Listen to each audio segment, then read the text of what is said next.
दोस्तों नमस्कार, मैं हूं सुशील एक्वाकल्चर फार्म से। कैसी है मेरी एक्वाकल्चर फैमिली। दोस्तों इस वीडियो के माध्यम से मैं आपको बताने वाला हूं एक्वेरियम।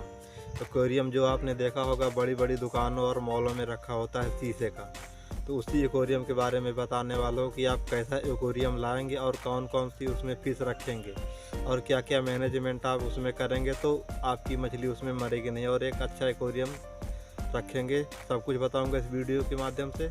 वीडियो में आप हमारे नए हैं तो चैनल को सब्सक्राइब करके बेल आइकन को प्रेस कर लें ताकि हमारी कोई भी वीडियो आपसे मिस ना हो। चलिए वीडियो को शुरू कर। तो सबसे पहले बात आती है कि आप कितना बड़ा एक्वेरियम लाना चाहते हैं अपने दुकान पर या अपने घर पर। तो ये आपके ऊपर डिपेंड करता है कि आप उसमें कितनी मछलियाँ आप पालेंगे।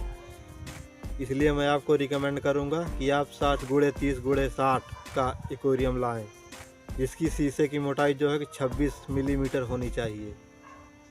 दूसरी बात आती है एक्वेरियम को ढकने के लिए आप किस ढक्कन का उपयोग करेंगे। तो आप एक लकड़ी का एक या फाइबर का आप ढक्कन ले सकते हैं। ढक्कन के अंदर एक बल्ब लगा होना चाहिए जो कि 40 वाट से ज़्यादा नहीं होना चाहिए। एक एक्वेरियम के अंदर 40 वाट का बल्ब उसके लिए बहुत सही रहता है। तीसरी बात अब आती है बात इसे आप कैसे सजाएंगे। देखिए आप जितना ज़्यादा अपने एक्वेरियम को सजाएंगे उतना वो इफ़ेक्टिव लगेगा और उतना अच्छा दिखेगा। तो चलिए मैं आपको बताता हूँ इसको सजाने के लिए ज़रूरत पड़ सकती है चीज़ों की। सबसे पहले जो है कि आप एक्वेरियम को अच्छी तरह से साफ़ कर लें। जब खरीद के लाएँ दुकान से तो आप उसको अच्छी तरह से साफ़ कर लें। फिर उसके बाद उसमें आप साफ़ बालू की एक परत बिछा दें। उस बालू की परत के ऊपर आप छोटे छोटे पत्थरों की जो है कि एक परत बिछा दें। उन पत्थरों को आप चाहें तो उन्हें कलर भी कर सकते हैं। अगर पत्थर कलर रहेंगे तो आपको बहुत ज़्यादा सुंदर लगेंगे देखने में। उसके बाद आप उस एक्वेरियम के अंदर एक एरिएटर ज़रूर लगाएं, क्योंकि मछलियों को सांस लेने के लिए बहुत ज़रूरी एरिएटर होता है। फिर उसमें आप कुछ जलीय पौधे लगा सकते हैं, या तो आप मार्केट में आप चले जाएंगे, आपको बहुत से एक्वेरियम में रखने वाले जलीय पौधे आपको मार्केट में मिल जाएंगे, तो आप उनका भी चुनाव कर सकते हैं एक्वेरियम को सजाने के लिए। उसमें आपके पसंद के खिलौने भी लगाए जा सकते हैं एक्वेरियम के अंदर। ये सब काम हो गया। अब आप उसमें पानी भर दें। इसी पर कुछ लोग गलती कर जाते हैं कि आपको पानी कौन सा लेना है। इसमें पानी जो है कि आप क्लोरीन मुक्त पानी लेना है इस एक्वेरियम के अंदर जो आप पानी भरेंगे। अब कुछ लोग कहेंगे कि ये क्लोरीन मुक्त पानी हमें कहाँ मिलेगा। तो दोस्तों मैं बता दूं आपको, ये क्लोरीन मुक्त पानी कहीं से लाना नहीं पड़ेगा। आपको अपने नल का पानी निकाल लेना है। आप उसको 1 से 2 दिन के लिए भर के रख देना है। धीरे धीरे वो क्लोरीन मुक्त हो जाएगा। आप उसी को अपने एक्वेरियम के अंदर भर सकते हैं। आप पानी भर दे तो आप उसमें 2 से 3 दिन बाद उसमें मछली डालें। जो आप मछली मार्केट से ख़रीद के लाएंगे एक्वेरियम में रखने वाली, आप उसको 2 से 3 दिन के बाद ही उसमें डालेंगे।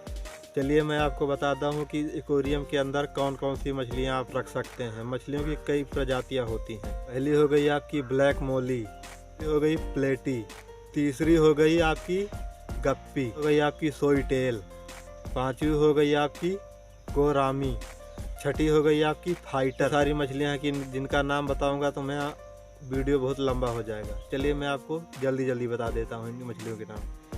एजल हो गया, tetra, barb, shark, oscar, gold fish प्रजाति आप अपने एक्वेरियम के अंदर रख सकते हैं।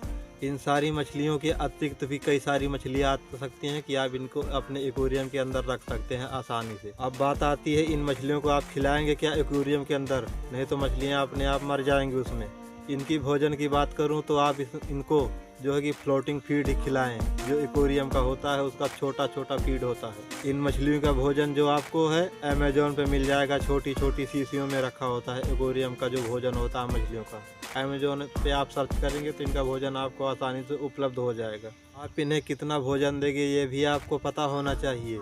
आप इनकी अपने भार के अनुसार से इनको भोजन देना चाहिए एक्वेरियम की रखने वाली मछलियों को। % बॉडी वेट के हिसाब से आपको इनको भोजन देना है एक्वेरियम के अंदर। आप ज़्यादा भोजन दे देंगे तो ये पचा नहीं पाएंगी, क्योंकि इसमें छोटा जो आकार का शीशा होता है इसमें ज़्यादा रेस नहीं कर पाएंगी मछलियाँ।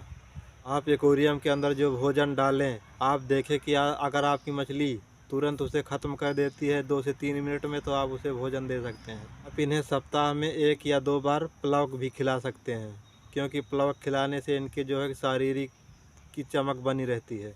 अब आती है इस एक्वेरियम को ध्यान देने योग्य कुछ बातें, चलिए मैं आपको बता देता हूँ। एक्वेरियम का जो पानी का तापमान होना चाहिए 24 से 28 के बीच में हमेशा रखना चाहिए। एक्वेरियम का जो आप एरेटर लगाएंगे उसे हमेशा आप चालू करना चाहिए, इसे 1 भी मिनट आप बंद ना करें। खास करके रात में तो आप ज़रूर इसे चालू कर दें। मछली जो भी भोजन करेगी उसका जो है एक्रीटा निकालेगी, आपको उसे हफ्ते में 2 बार ज़रूर उस एक्वेरियम को साफ़ करते रहना चाहिए, नहीं तो वो अमोनिया रिड्यूस कर सकता है और उस एक्वेरियम के अंदर अमोनिया रिड्यूस हो गया तो मछली अपने आप मर जाएगी, आप उसे बचा नहीं सकते। उस एक्रीटा को जो है आप साइफन द्वारा निकाल सकते हैं बाहर। एक्वेरियम के अंदर जो पानी भरा होता है उसे आप हर 15 दिन में आधा पानी निकाल कर एक स्वच्छ पानी उसमें बराबर से भर दें पूरा। उस एक्वेरियम के अंदर अगर कोई भी मछली मर जाती तो आप उसे तुरंत बाहर निकाल लीजिए, नहीं तो वो मछलियों को भी बीमार कर देगी। अगर कोई मछली आपकी उसमें बीमार है तो उसका तुरंत इलाज करवाइए। तो इस प्रकार से किसान भाइयों, मैंने जो सीखा है वो आप सबको बता दिया। तो अगर आप इस प्रकार से अपनी एक्वेरियम का ध्यान रखेंगे तो आपकी मछली एक भी उसमें मरेगी नहीं और आपका एक्वेरियम एक अच्छा खासा सजावट दिखाई देगा। सुशील एक्वाकल्चर के यूट्यूब चैनल पर जानते रहे मछली से रिलेटेड छोटी से छोटी बातें। धन्यवाद।